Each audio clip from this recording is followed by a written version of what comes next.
నిన్న రాష్ట్ర క్యాబినెట్లో స్థానిక సంస్థల్లో బీసీల రిజర్వేషన్లకు సంబంధించి పార్టీ పరంగా పోతామని తెలంగాణ రాష్ట్ర క్యాబినెట్ నిర్ణయించడము తెలంగాణలో ఉన్నటువంటి 4 కోట్ల మందిలో 50% ఉన్నటువంటి బీసీలను మోసం చేయడమే అవుతుంది.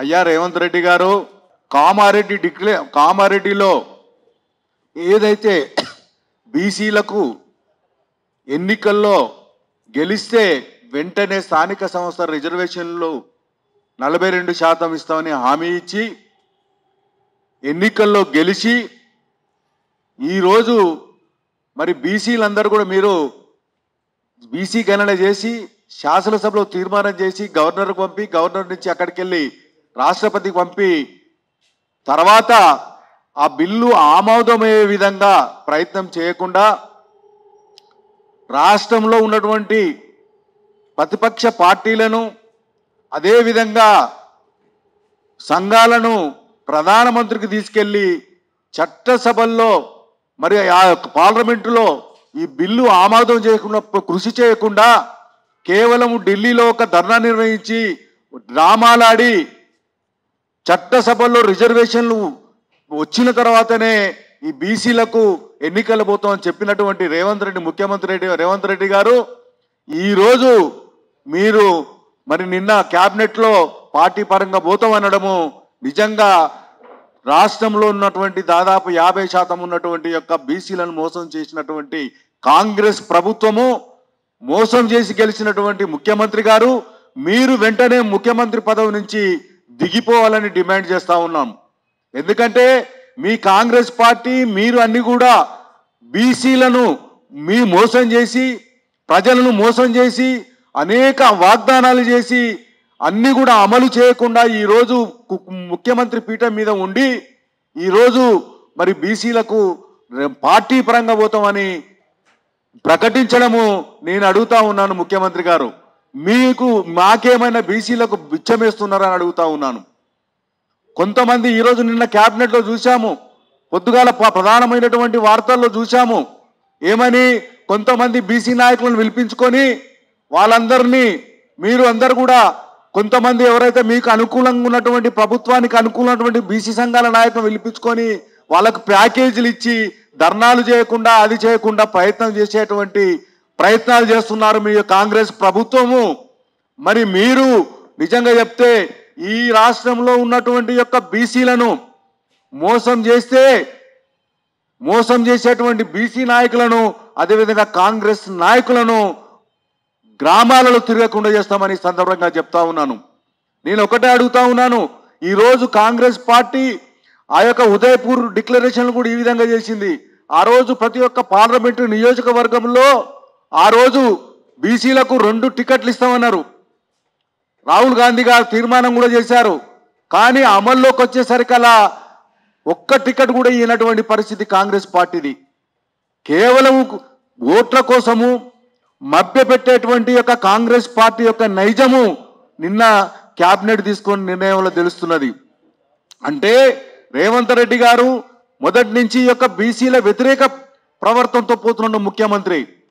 ఆయన మొత్తము కూడా ఆయన క్యాబినెట్లో కానీ నామినేటెడ్ పదవుల్లో కానీ కార్పొరేషన్ చైర్మన్లు కానీ ప్రభుత్వ సలహాదారులు కానీ ఒక్కసారి గమనించినట్లయితే వాళ్ళందరూ కూడా అగ్రవర్ణాల చెందిన తమ సామాజిక వర్గానికి చెందినటువంటి యొక్క నాయకులను నియమిస్తున్నటువంటి సందర్భాన్ని మనం చూస్తున్నాం. ఇట్లాంటి మనస్తత్వం ఉన్నటువంటి యొక్క రేవంత్ రెడ్డి నిన్న జూబ్లీహిల్స్ ఎన్నికల్లో గెలవంగానే బీసీలందరూ ఓట్లేస్తారనుకున్నాను. మిస్టర్ రేవంత్ రెడ్డి గారు, బీసీలు రాజకీయంగా చైతన్యవంతున్నటువంటి ప్రజలు, మీరు పార్టీ పరంగా పోతే మేమందరూ బీసీ సంఘాల నాయకులుగా ఖచ్చితంగా గ్రామాల్లో తిరిగి మీ కాంగ్రెస్ పార్టీకి ఓడించేటువంటి ప్రయత్నం చేస్తాం స్థానిక సంస్థల్లో. కాబట్టి వెంటనే మీకు చిత్తశుద్ధి ఉంటే 6 నెలలు కానీ సంవత్సరం కానీ, ఎందుకంటే గతంలో అనేక రాష్ట్రాలలో బీసీల యొక్క తమిళనాడు తీసుకుంటే అక్కడ జయలలిత గారు వెంటనే పోకుండా అప్పుడున్నటువంటి మన్మోహన్ సింగ్ గారిని మెప్పించి పార్లమెంట్లో పెట్టి రాష్ట్ర 9th షెడ్యూల్లో చేర్చి ఎన్నికలు పోయినటువంటి సందర్భాన్ని చూస్తున్నాము. మాకిప్పుడు ఎన్నికలు ఏదో 3,000 కోట్ల రూపాయలు ఈ యొక్క నిధులు మురిగిపోతాయనే యొక్క సాకుతోటి ఈరోజు బీసీల యొక్క గొంతు గోయాలనే ప్రయత్నం చేస్తున్నటువంటి రేవంత్ రెడ్డిని ఖచ్చితంగా వచ్చేటువంటి ఎన్నికల్లో మేము ఖచ్చితంగా ఊరూర తిరిగి గ్రామం తిరిగి మండలం తిరిగి కాంగ్రెస్ పార్టీని ఖచ్చితంగా ఓడిస్తాం. మీరు ఏదైతే అమలు చేసిర్రో రాహుల్ గాంధీ సమక్షంలో ప్రజల సమక్షంలో ఆ రకంగానే పోండి, నా 6 నెలలు కానీ ఇంకా ఏడాది కానీ పార్టీ పరంగా పోతే మీకు తగిన గుణపాఠం చెప్తాము. మీకు మద్దతు ఇచ్చే నాయకులకు కూడా ఖచ్చితంగా గుణపాఠం చెప్తామని ఈ సందర్భంగా చెప్తున్నాం. ఈరోజు రాష్ట్రంలో 4 కోట్ల మంది ఉంటే 4 కోట్ల మందిలో దాదాపుగా 50% ఉన్నటువంటి యొక్క బీసీలు, అంటే 2 కోట్ల మంది బీసీలు వీళ్ళు ఈరోజు రాష్ట్రంలో ఉన్నారు. ఈ 2 కోట్ల మంది బీసీలు ఈరోజు కనీసం స్థానిక సంస్థల్లో వాళ్ళ యొక్క ప్రాతినిధ్యం పెంచడానికి ఉపయోగపడేటువంటి ఈ యొక్క స్థానిక సంస్థల రిజర్వేషన్లు ఇవ్వటానికి కూడా వాళ్ళకు మన ఈ అగ్రవర్ణ మనస్తత్వంతో కూడినటువంటి ముఖ్యమంత్రి గారికి మనసు ఒప్పుతలేదు. మరి దానికి ఒత్తాసు పలుకుతున్నటువంటి పొన్నం ప్రభాకర్ కానీ మహేష్ గౌడ్ కానీ నేను ఈ సందర్భం ఒకటే చెప్తున్నాను, బీసీలు ఖచ్చితంగా మీ అందరిని కూడా వెలివేసేటువంటి రోజులు దగ్గరలో ఉన్నాయి. మీకు యొక్క నిజంగా చిత్తశుద్ధి ఉంటే వెంటనే మీ పదవులకు రాజీనామా చేయండి, లేకపోతే మేము క్షమించము. గతంలో కొంతమంది అందరు నాయకులు కూడా బీసీ బంద్ పెడితే ఆ రోజు కాంగ్రెస్ పార్టీ మద్దతు ఇచ్చింది, బీజేపీ పార్టీ మద్దతు ఇచ్చింది, అన్ని పార్టీలు మద్దతు ఇచ్చినాయి. మరి ఆ బంద్ ఎవరి కోసం చేసిర్రో ఒక్కసారి బీసీ సంఘాలు, ఆ రోజు బీసీ సంఘాలు బంద్కు పిలిచినటువంటి బీసీ సంఘాల నాయకులు తెలియజేస్తున్న అవసరం ఉంది. ఈ రకంగా మోసం చేస్తున్నటువంటి యొక్క బీసీ సంఘాల నాయకులను కానీ రాజకీయ పార్టీలను కానీ ఖచ్చితంగా గుణపాఠం చెప్తాము. ఈరోజు మీకు నిజంగా చిత్తశుద్ధి ఉంటే ఆ రోజు ఢిల్లీలో ధర్నా నిర్వహించకుండా ఆ రోజు శాసనసభ అన్ని పార్టీలు ఆమోదించినటువంటి బిల్లును గవర్నర్కు పంపి అక్కడ కేంద్రానికి పంపిన వెంటనే ఇక్కడ ఉన్నటువంటి రాజకీయ పార్టీలను ప్రధానమంత్రికి తీసుకెళ్తే ఈ పార్టీకి బీసీల యొక్క రిజర్వేషన్లు వచ్చేది. కానీ ఆ విధంగా ప్రవర్తించకుండా అక్కడ డ్రామాలు వేసి ఆఖరికి వచ్చేసరికల్లా ఈరోజు పార్టీల పరంగా పోతామంటున్నారు. పార్టీల పరంగా పోతామంటే బీసీలకు మీరు భిక్షమేస్తున్నారా అని అడుగుతా ఉన్నాను. కాబట్టి బీసీ సంఘ నాయకులు ఎవరైనా పార్టీలలో పదవుల్లో ఉంటే వెంటనే రాజీనామా చేయండి, మీకు చిత్తశుద్ధి ఉంటే అప్పుడే బీసీల కోసం పోరాటం చేయండి. ఆ విధంగా చేయకుండా మీరు ఈ యొక్క అగ్రవర్ణ మనస్తత్వంతో కూడినటువంటి ముఖ్యమంత్రికి సపోర్టు చేస్తే ఖచ్చితంగా మీకు కూడా గుణపాఠం చెప్తామని సందర్భంగా చెప్తున్నాను. ఈరోజు ఎన్ని సంవత్సరాలు బీసీలను మోసం చేస్తారని అడుగుతున్నాను. మరి ఆ రోజు నరేంద్ర మోడీ గారు ఈ యొక్క మహిళల యొక్క రిజర్వేషన్ను రోజుల మీద పార్లమెంట్ ఆమోదిస్తుంది, 9th షెడ్యూల్లో అమల్లోకి తీసుకొస్తారు. అదేవిధంగా అగ్రవర్ణాలకు చెందినటువంటి ఈబీసీలకు 10% రిజర్వేషన్లు నెలలో ఒక 10-15 రోజుల్లో పార్లమెంటు ఆమోదించే చట్టం అవుతుంది. కానీ బీసీల రిజర్వేషన్ చట్టం కావాలంటే ఎన్ని రోజులు పోరాటం చేయాలని అడుగుతా ఉన్నాను. బీజేపీ పార్టీని కూడా, కిషన్ రెడ్డిని కూడా, బండి సంజయ్ని కూడా, ఈటల అందరిని కూడా అడుగుతా ఉన్నాను. మీకు చిత్తశుద్ధి ఉంటే మీరు వెంటనే తెలంగాణ ఉద్యమంలో ఏ విధంగా అయితే తెలంగాణ ఇవ్వకపోతే తమ పదవులకు రాజీనామా చేసిండ్రో మీకు సోకాళ్ళు బీసీ నాయకులను చెప్పుతున్నటువంటి పదవుల్లో ఉన్నటువంటి వాళ్ళందరూ వెంటనే మీ పదవులకు రాజీనామా చేయండి. వెంటనే బీజేపీ పార్టీ దిగి వస్తుంది, లేకపోతే బీజేపీ పార్టీ దిగిరాదు.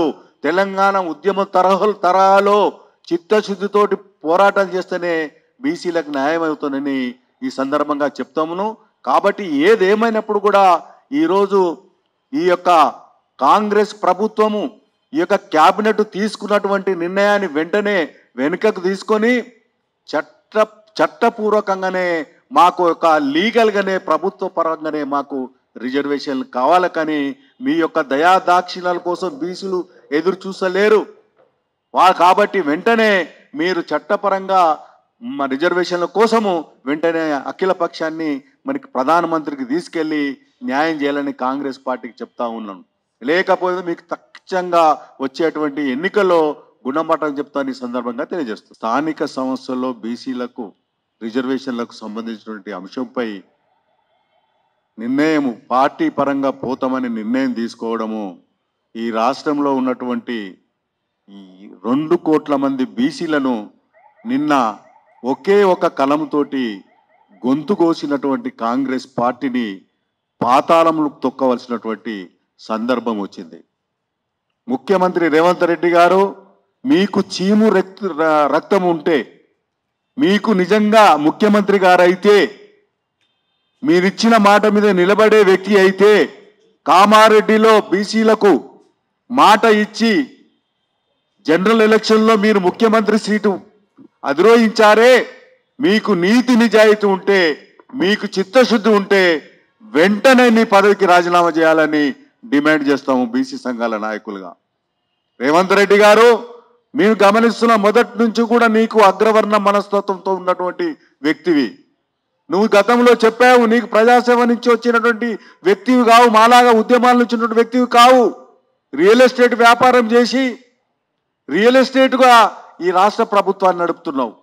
ఈ రాష్ట్రంలో ఉన్నటువంటి పేద వర్గాలకు, ఎస్సీ ఎస్టీ బీసీలకు సంబంధించినటువంటి భూములను గుంజుకొని ఇవాళ రియల్ ఎస్టేట్ వ్యాపారం చేసి 4th సిటీ ఆ సిటీ అనుకుంటూ లక్షల కోట్లు సంపాదించినటువంటి ఎత్తుగడుతుండే రేవంత్ రెడ్డి, నువ్వు చాలా కాలం ముఖ్యమంత్రి ఉంటే ఈ రాష్ట్రంలో ఉన్నటువంటి బీసీలకే కదా 4 కోట్ల మంది ప్రజలకు ఈ యొక్క అన్యాయం చేసిన వాడవుతావు. ఖచ్చితంగా నిన్ను బజార్లో ఈడ్చవలసినటువంటి సందర్భం వచ్చింది. నేను అడుగుతా ఉన్నాను, నువ్వు ఏ ముఖంతో ఓట్లు ఎంచుకున్నావు? జనామకరణ చేసి చట్టసభల్లో ఆమోదం చేసి గవర్నర్కు పంపి పార్లమెంట్ మన రాష్ట్రపతికి పంపి నువ్వు సరైన పద్ధతిలో ఇక్కడ ఉన్నటువంటి రాజకీయ పార్టీలు ఢిల్లీకి తీసుకుపోయి ప్రధానమంత్రి కలిసి అక్కడ ఒత్తిడి తేవకుండా కేవలం అక్కడ కొంతమంది నీ తాబేదారులను పట్టుకపోయి కొన్ని సంఘాలను పట్టుకపోయి ప్యాకేజీలు ఇచ్చి అక్కడ ధర్నాలేసి డ్రామాలేసి ఆఖరికి హైకోర్టు నెపముతోటి సుప్రీంకోర్టు నెపముతోటి ఈరోజు 3,000 కోట్ల గ్రాంట్లు నిలిచిపోతున్నాయని ఈరోజు గొంతు కోసే విధంగా పార్టీ పరంగా రిజర్వేషన్లు ఇస్తుంటే, మిస్టర్ రేవంత్ రెడ్డి, మేమేమైనా బుచ్చగలమా? లేకపోతే బీసీలు అంటే 2 కోట్ల మంది అమాయకులం అనుకుంటున్నావా? కొంతమంది నీ చంకలో ఉండి నేను పెట్టుకొని ఈరోజు మేనేజ్ చేద్దాం అనుకుంటున్నావా? బిడ్డ, ఈరోజు నిజంగా ఖచ్చితంగా బీసీలు రాజకీయంగా చైతన్యవంతమయ్యారు. ఇలాంటి పెద్ద మనుషులు చాలా మంది నిజాయితీ పరులు ఉన్నారు. వీరందరూ ఖచ్చితంగా నిన్ను తరిమి కొట్టేటువంటి రోజులు వస్తాయని ఈ సందర్భంగా రేవంత్ రెడ్డి గారిని డిమాండ్ చేస్తా ఉన్నాను. అరే, ఆ రోజు ముఖ్యమంత్రి ప్రధానమంత్రి దగ్గర ప్రధానమంత్రి దగ్గర పని అవుతుండే. జయలలిత గారు చేయలేదు. ఆ రోజు ముఖ్యమంత్రి ఉన్నటువంటి జయలలిత దాదాపు 2-3 నెలలు ఢిల్లీలో ఉండి మన్మోహన్ సింగ్ మీద కన్విన్స్ చేసి పార్లమెంట్లో పెంచి 9th షెడ్యూల్లో పెట్టాడు. ఆ రాష్ట్రంలో ఈరోజు బీసీలకు స్థానిక సంస్థల రిజర్వేషన్లు అమలవుతున్నాయి. అరే, ఆ విధంగా చేయకుండా మళ్ళీ ఇక్కడ వచ్చి ఏదో హైకోర్టు నిబంధనతోటి సుప్రీంకోర్టులో 50% దాటవద్దని చెప్పి ధర్నాలు చేసి మోసాలు చేసి ఈ డ్రామాలు వనికిరావు. రేవంత్ రెడ్డి, నువ్వు వెంటనే నీ నిర్ణయాన్ని వెనుకకు తీసుకో. పార్టీ పరంగా నువ్వు ఎవరండి ఇస్తేందుకు? నీవెవరు? మా హక్కు మాకు కావాలి, మాకు చట్టపరంగా రిజర్వేషన్లు కావాలి, పార్టీ పరంగా అవసరం లేదు. దానికి ఎవరు సపోర్టు చేసినా నువ్వు ముందుకు పోయినా ఖచ్చితంగా నీ మీద దాడులు జరుగుతాయి. ముఖ్యమంత్రి కాంగ్రెస్ నాయకుల మీద. అయ్యా, మహేష్ కుమార్ గౌడు, పొన్నం ప్రభాకరు, నువ్వు చరిత్రలో జీరో అవుతావు అనుకుంటారా? చరిత్ర హీనుగా అవ్వాలని ప్రయత్నం చేస్తున్నారా? పొన్నం ప్రభాకర్ గారు అడుగుతున్నాడు. ఒక్కసారి మంత్రి పదవి ఏందండి?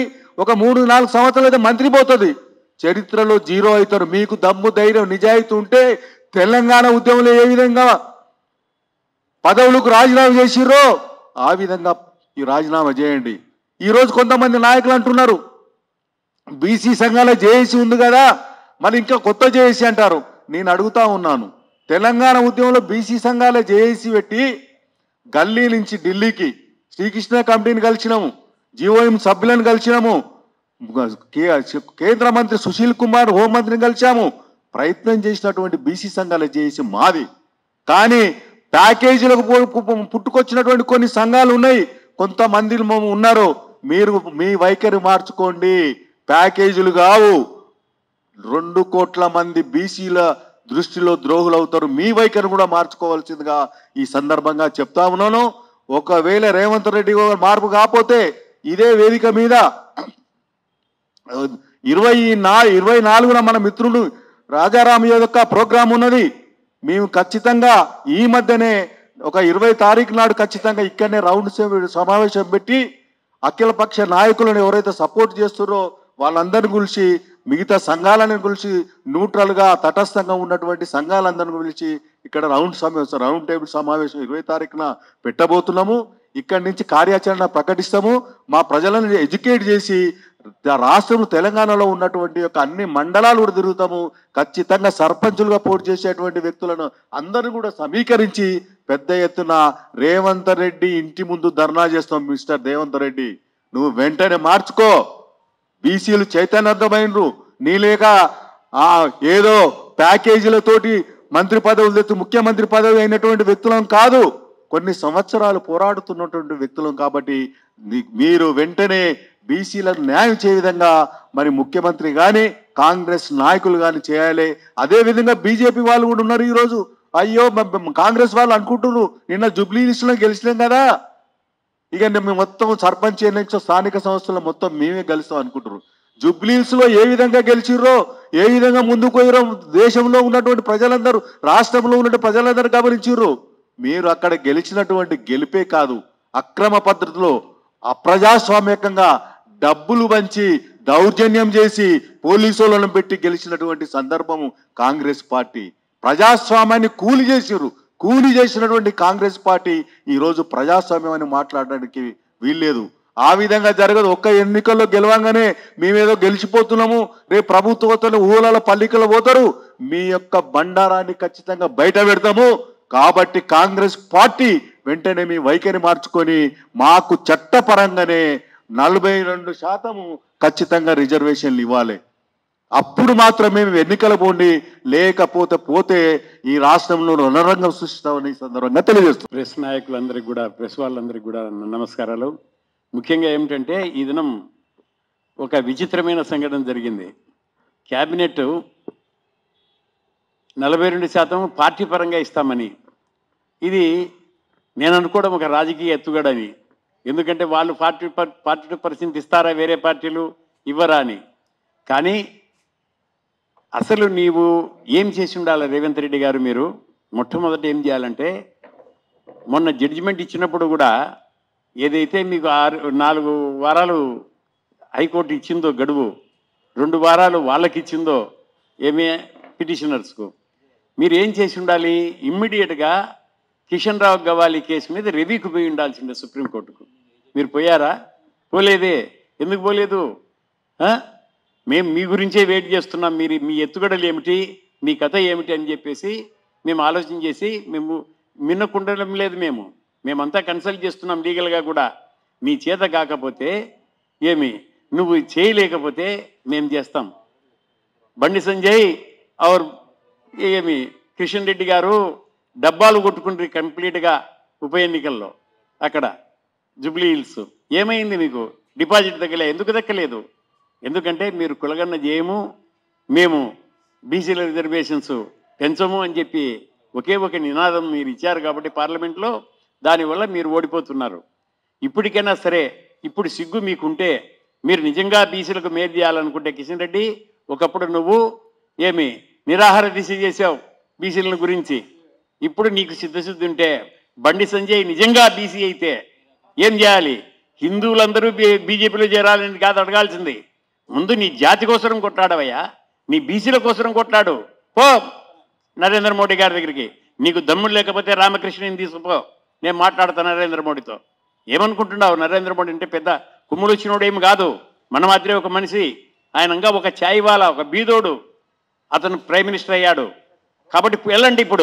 ఇప్పుడు వెళ్ళి మీరు కాంగ్రెస్కు దెబ్బతీయాలనుకుంటే కమాన్ వెళ్ళండి నరేంద్ర మోడీ దగ్గరికి.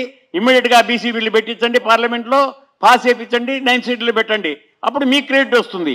అంతేగాని రాజకీయ ఎత్తుగొడ్డలు అని చెప్పేసి ఏమీ లేకుండా బుర్రలో మంటు పెట్టుకొని మీరందరూ ఈ విధంగా చేసుకుంటా పోకూడదు. మీరు కమాన్ నరేంద్ర మోడీకి పోయి చెప్పండి, కమాన్ ఈ కాంగ్రెస్ ఎన్నిక తగ్గిపోయింది మా స్టేట్లో మాకు అధికారం రావాలంటే కనుక బీజేపీకి మీరు ఇప్పుడు పార్లమెంట్లో బిల్లు పెట్టండి, ఈబీసీకి పెట్టినట్టుగా ఈడబ్ల్యూఎస్ ఎట్లా పెట్టారు ఆ విధంగా ఈడబ్ల్యూఎస్ పెట్టిన బిల్లు ప్రకారమే పార్లమెంట్లో ఉభయ పార్లమెంట్లో బిల్లులు పెట్టండి, పాస్ చేయించండి, ప్రెసిడెంట్ అసెంబ్లీ చేయించండి.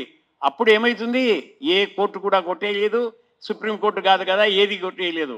కొట్టేస్తే ఏమి రివ్యూ చేస్తామని చెప్పింది ఏది 9th షెడ్యూల్ కూడా ఏం చేస్తున్నారా రివ్యూ చేస్తున్నారు. ఒక్క ఇష్యూ రివ్యూ చేసినట్టు చెప్పమనండి. వైవి చంద్రచూడ్ గారు ఉన్నప్పుడు చీఫ్ జస్టిస్గా అప్పుడు చెప్పాడు ఆయన. కానీ ఏమీ చేయలేరు మీరు. ఒక్కటే బండి సంజయ్ నీకే నేను చెప్తున్నా, ఎందుకంటే నువ్వు బీసీ లీడర్ కాబట్టి. ఆయన రెడ్లను మేము నమ్మం ఎప్పుడు కూడా. కిషన్ రెడ్డి అటు ఇటు పోతుంటాడు.